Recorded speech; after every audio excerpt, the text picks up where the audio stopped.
సింహం ఉంటుందంట. ఆ సింహం అన్ని జంతువులను తినేస్తాడంట.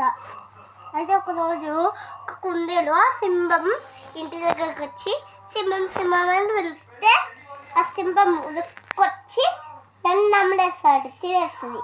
ఇంకా అది కూడా అయిపోయింది. అన్ని జంతువులను అట్లే చేసుకుంటూ పోయి చివరికి ఒక పెద్ద రాక్షసి వచ్చింది నైట్. అయితే ఆ రాక్షసికి అన్నీ తెలుసంట.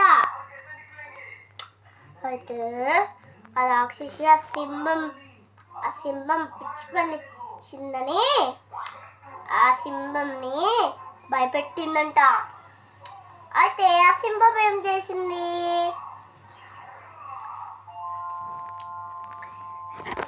ఆ రాక్షసి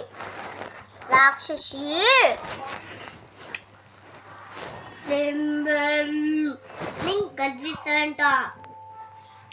సింహంకి భయం వేసి దాచుకున్నాడంట ముక్క మూలకి.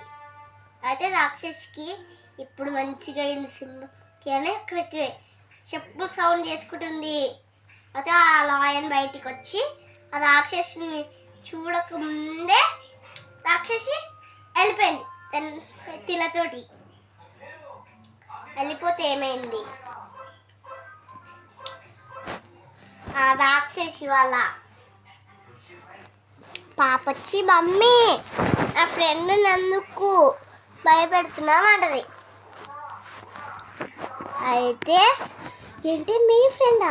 మంచిగా ఉంటుందా?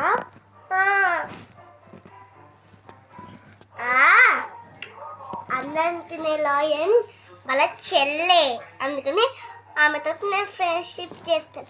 ఈమెను ఎందుకు భయపడుతున్నావు నువ్వు? అయ్యో మర్చిపోయాను కన్నా. వెళ్ళు మమ్మీ, నువ్వు ఎప్పుడు నా ఫ్రెండ్నే కలిసిస్తున్నావు.